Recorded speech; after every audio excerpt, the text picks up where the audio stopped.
Picture this. A young boy puts on his sister's dress and suddenly everyone's uncomfortable. But when she wears his jeans, no problem. What does this tell us about how we view femininity? That somehow embodying the feminine is seen as stepping down, as degrading.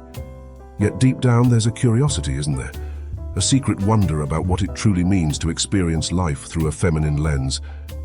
This simple observation reveals something profound about how our culture has been shaped by centuries of philosophical thinking.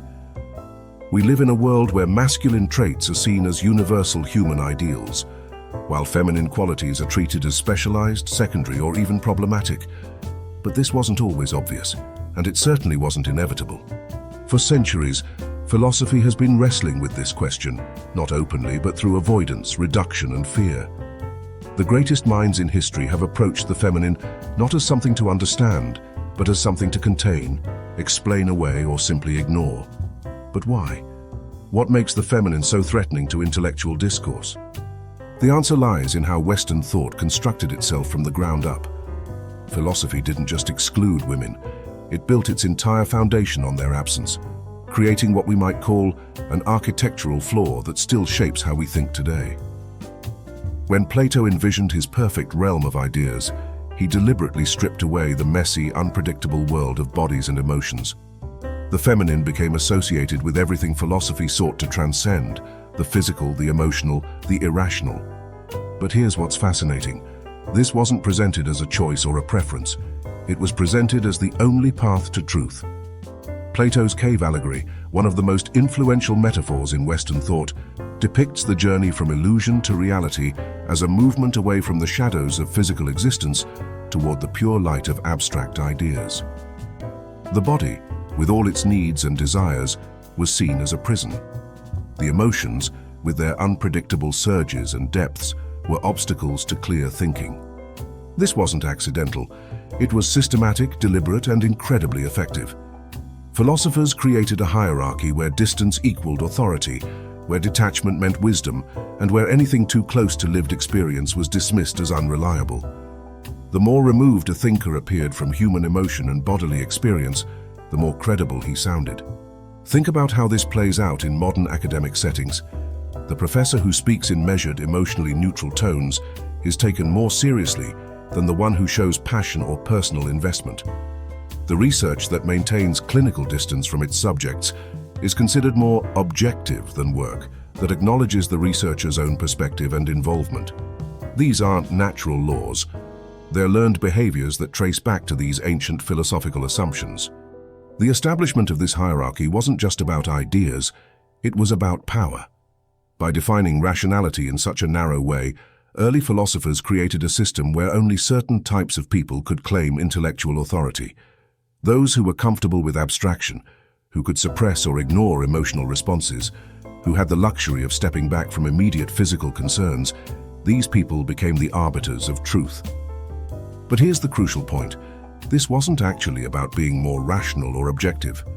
It was about creating a particular kind of rationality that favored certain perspectives while systematically excluding others.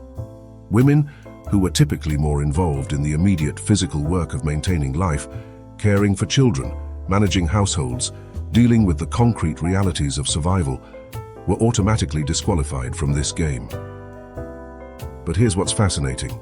This pattern didn't stay locked in dusty philosophy books. It seeped into everything. If you've ever noticed how some voices automatically command more respect in a boardroom, or how emotional intelligence is praised in theory but dismissed in practice, you're seeing these ancient philosophical biases at work.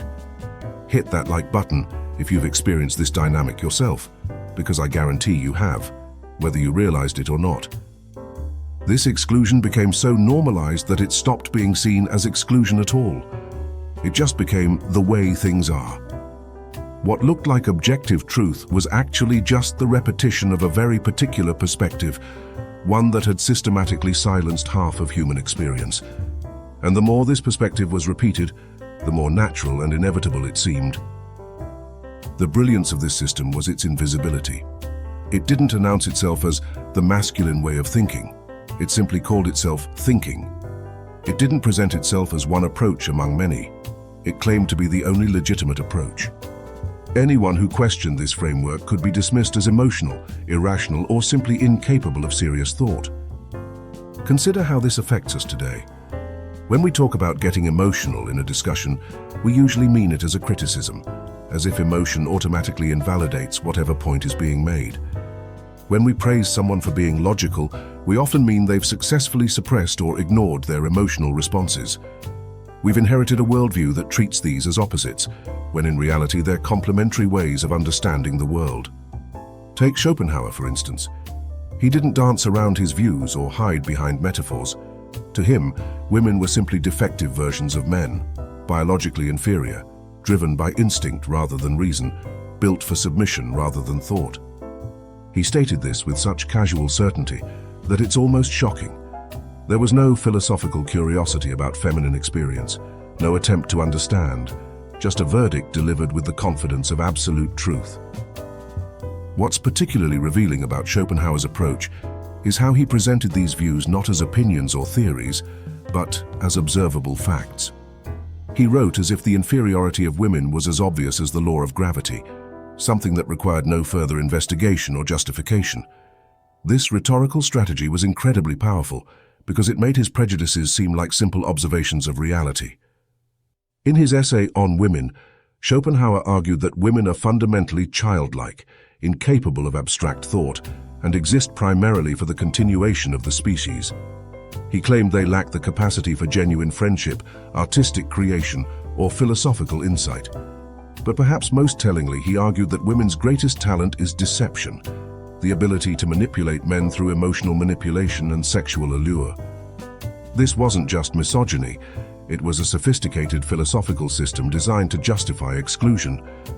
By framing women as naturally deceptive, Schopenhauer provided a perfect excuse for not taking their perspectives seriously. After all, if women are inherently manipulative, then listening to them would be dangerous and foolish. What's disturbing isn't just the cruelty, but the ease with which he dismissed half of humanity's intellectual potential. And his views didn't fade away. They transformed into atmospheric assumptions about whose voices carry weight, whose logic gets taken seriously, and whose emotions are seen as rational versus hysterical. The legacy of this thinking shows up in subtle ways today. When a woman expresses frustration in a professional setting, she's often labeled as emotional or difficult. When a man shows the same level of intensity, he's seen as passionate or committed. These aren't natural differences. They're learned responses based on centuries of philosophical conditioning that taught us to interpret identical behaviors differently depending on who's displaying them. Nietzsche took a different approach but arrived at similar conclusions. He saw women not as inferior but as dangerously unpredictable. In Thus Spoke Zarathustra, he warns, "You are going to women? Don't forget the whip." The feminine in his philosophy represented chaos that needed to be controlled from the start. While he celebrated certain forms of intensity and disruption in his concept of the Dionysian, feminine energy was different. It was chaos he couldn't harness for his philosophical purposes. This distinction is crucial. Nietzsche wasn't against intensity, emotion, or even irrationality. His philosophy embraced all of these as necessary forces for human growth and creative expression, but when it came to the feminine, he made an exception.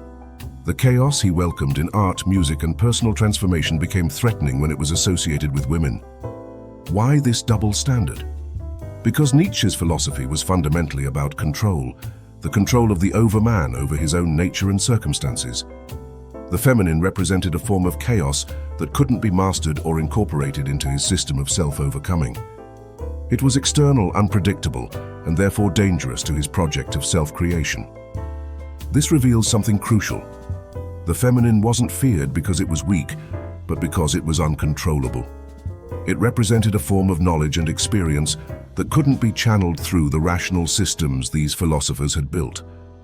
The feminine was dangerous not because it threatened physical harm, but because it threatened the very foundations of how these thinkers understood reality. Think about your own experiences here. Have you ever been in a situation where emotional insight was dismissed as too subjective, or where intuitive knowledge was seen as less valid than logical analysis? I want to hear your stories in the comments below.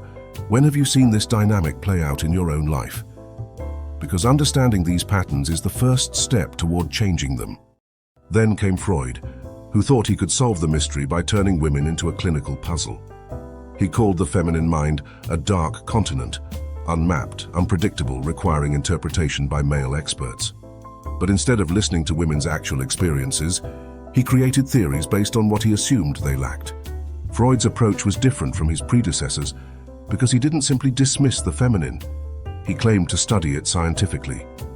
He presented himself as an objective observer, using the tools of the emerging field of psychology to finally understand what had puzzled philosophers for centuries.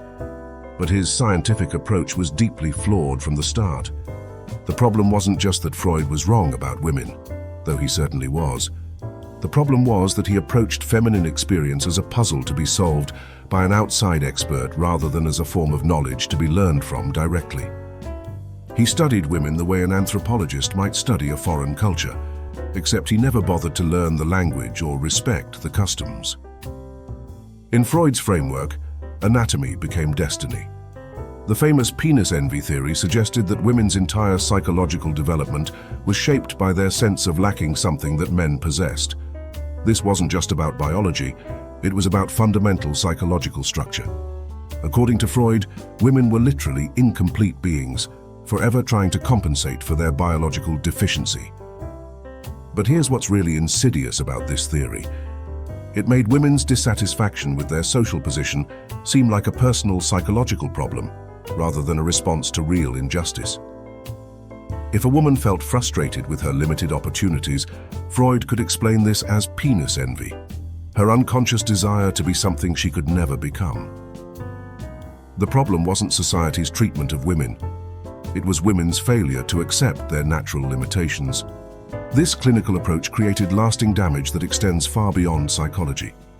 Even today, we see echoes of Freudian thinking in how women's emotions are labeled as sensitivity, how their boundaries are called avoidance, and how their natural responses to difficult situations are framed as psychological instability. Women weren't studied as complete beings with their own perspectives and wisdom. They were approached as walking question marks, their complexity pathologized rather than celebrated. When women expressed discomfort, it became a symptom. When they stayed silent, that too became a symptom. Their actual voices were lost in the noise of psychiatric interpretation. The most damaging aspect of Freud's legacy isn't any particular theory. It's the assumption that women's inner lives are inherently problematic and need to be fixed by outside experts. This assumption shows up everywhere, in medicine, where women's pain is often dismissed as psychological. In therapy, where women are pathologized for responses that would be considered normal in men. In popular culture, where women's emotions are consistently portrayed as excessive or unreliable. But Jung offered a different perspective that was revolutionary for its time.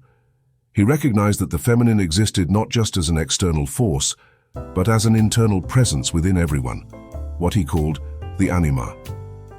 This inner feminine aspect represented emotional intelligence, creativity, intuition, and depth, all the qualities that had been systematically devalued in the name of rational progress. Jung's insight was profound. The philosophers who rejected the feminine weren't just rejecting others, they were rejecting aspects of themselves. They were afraid of their own vulnerability, their own emotional complexity, their own capacity for non-linear thinking. Their philosophical systems became elaborate defenses against their own inner feminine qualities. What Jung understood was that this rejection created a psychological split that damaged everyone involved. Men who completely suppressed their feminine qualities became emotionally stunted and creatively limited. Women who internalized these negative views of femininity became alienated from their own strengths and insights. The entire culture suffered from this artificial division. Jung's concept of the anima wasn't just theoretical, it was practical. He argued that psychological health required integrating both masculine and feminine qualities within the individual psyche. The goal wasn't to eliminate one in favor of the other, but to create a dynamic balance that honored both rational analysis and emotional wisdom, both logical thinking and intuitive insight. This integration wasn't easy or automatic. Jung recognized that it required conscious effort to reclaim the rejected aspects of the self. For men, this meant learning to value qualities like receptivity, emotional sensitivity, and intuitive understanding. For women, it meant reclaiming their right to analytical thinking, assertiveness, and intellectual authority. But Jung's insights went deeper than individual psychology. He understood that the systematic devaluation of feminine qualities was a cultural wound that affected entire societies. When a culture splits reality into masculine and feminine categories and then declares one superior to the other, it creates a fundamental imbalance that shows up in everything from politics to art to personal relationships. This psychological defense mechanism explains why the exclusion was so thorough and so enduring. It wasn't just intellectual disagreement, it was existential protection.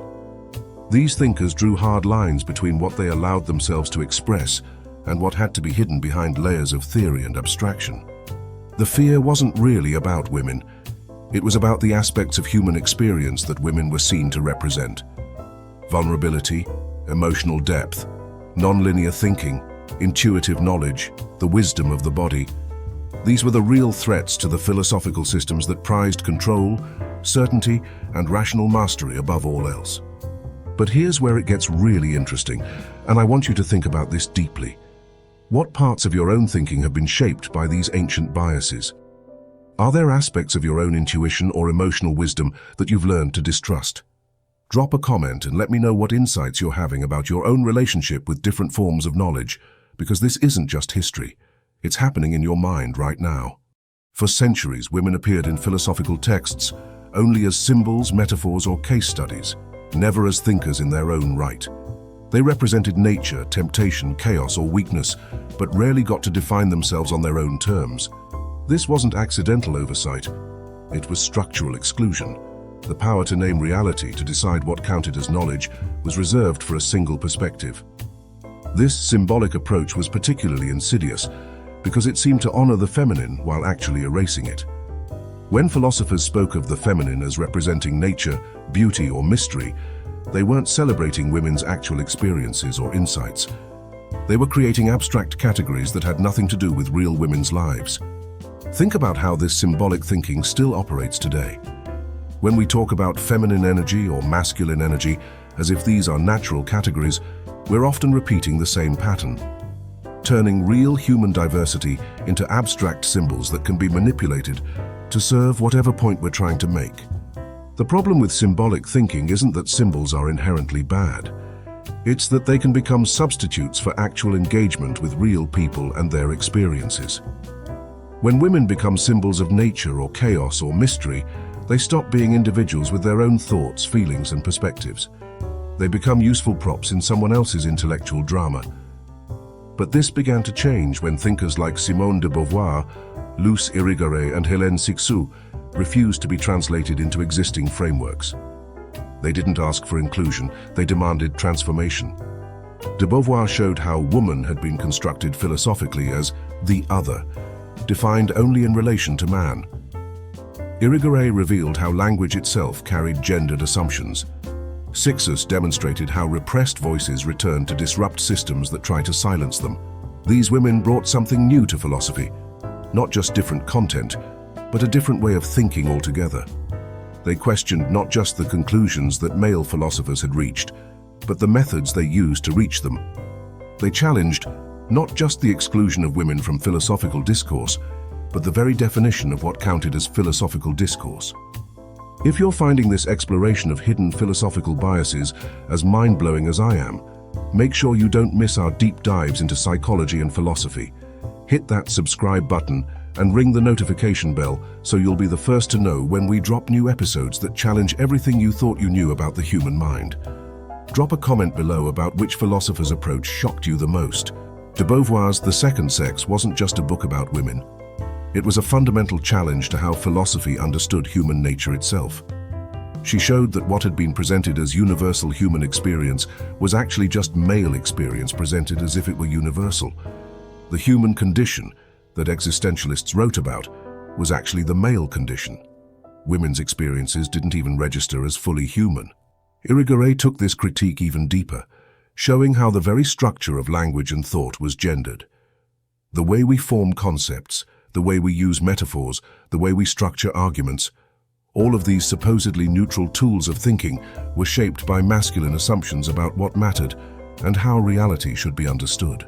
These weren't gentle corrections to philosophical discourse. They were fundamental challenges to how knowledge gets created and validated. They exposed the supposed objectivity of traditional philosophy as a very particular, very limited viewpoint, masquerading as universal truth. What these thinkers brought wasn't just criticism. It was creative reconstruction. They didn't just tear down the old systems. They began building new ways of thinking that could include the full range of human experience. They created space for forms of knowledge that had been systematically excluded. Embodied knowledge, relational knowledge, knowledge that emerged from lived experience rather than abstract theorizing. Today, we have more voices in philosophical discourse, more diverse perspectives in academic spaces. But the deeper question remains, what happens to forms of knowledge that have been interpreted, categorized, and theorized for centuries without ever being witnessed on their own terms? The feminine in philosophy is no longer absent, but it's still not centered. It's still often asked to translate itself into existing frameworks rather than being allowed to reshape what philosophy itself might become. The question isn't just historical, it's immediate and personal. What would it mean to treat feminine ways of knowing not as interruptions to serious thought, but as sources of wisdom? Not as challenges to overcome, but as perspectives that might fundamentally expand what we consider valid knowledge? This question doesn't need a quick answer. It needs to be held, explored, and lived with. Because some questions don't exist to be solved. They exist to keep our thinking alive, flexible and honest about what it has excluded in its rush towards certainty.